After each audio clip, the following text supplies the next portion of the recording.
제가 300명 이상의 수강생분들을 봐왔는데 공통적으로 잘못된 습관을 가지고 계시더라고요.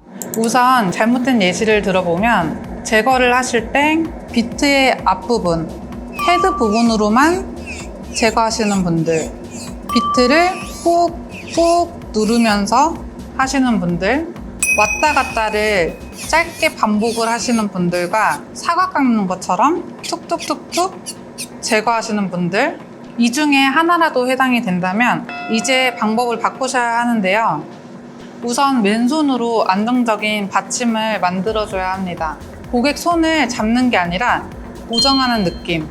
왼손이 흔들리면은 오른손 컨트롤 하기가 훨씬 더 어려워지거든요. 그래서 왼손으로 정확하게 고정을 해주신 다음에 젤 제거를 해주셔야 되세요.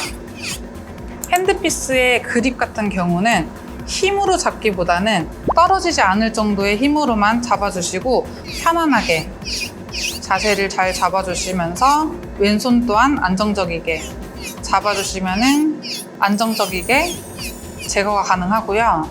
과거에는 이렇게 원통형으로 된 제품으로 가로로 제거하는 방식으로 알려주셨지만 이 거칠기가 중앙, 넓은 부분으로 가운데 위주로 먼저 두께감을 줄여주신 다음에 제거를 해주시면 훨씬 더 빠르게 제거가 가능하기 때문에 세로로 제거를 해주시면 되시고요. 그리고 비트를 사용하실 때에는 여기 보시면은 점점 거칠기가 갈수록 더 넓어지다 보니까 거친 느낌이 더 많이 들지만 위로 갈수록 날이 조금 좁아지다 보니까 곱게 갈리거든요.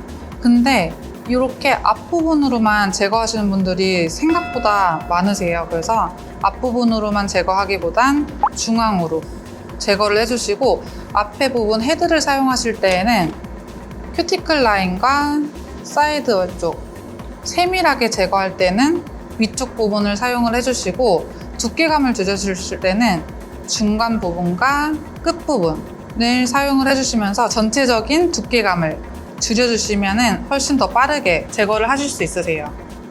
내가 앞부분을 사용하고 있는지 중앙을 사용하고 있는지를 알려면 이 비트를 확인을 해주시면 되는데요. 비트를 사용하실 때 내가 앞부분을 사용하게 되면 이 비트에도 앞쪽에 이렇게 젤이 쌓이게 되거든요.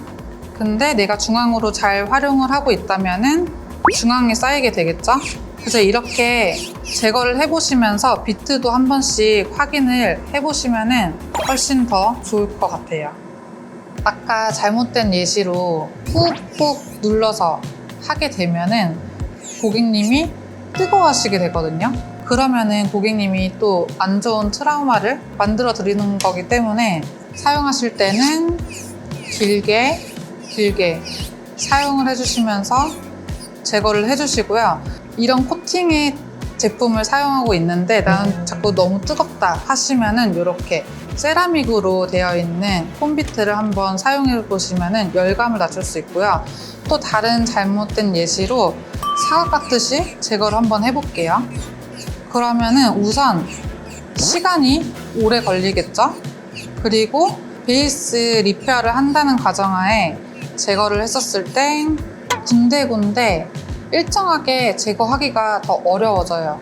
그래서 또 고운 비트로 또 제거를 하는 번거로움이 생기거나 울퉁불퉁 하다 보니까 베이스 오버레이 시간이 훨씬 더 길어지게 되거든요. 그래서 길게 손에 힘 빼주시고 나서 제거를 해주시고요. 바디와 베이스의 차이는 조금 베이스는 무광의 느낌이 있거든요.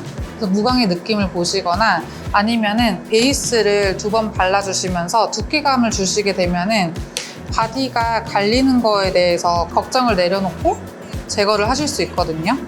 그래서 이 2가지 방법으로 한번 사용을 해보시면은 제거하기가 편해지실 거예요. 보신 것처럼 올바른 방법으로 제거를 해주시면 시간은 자연스럽게 단축됩니다. 이 영상 저장해 두시고 잘못된 습관은 꼭 한번 바꿔보세요. 영상이 도움이 되셨다면 구독과 좋아요 부탁드릴게요.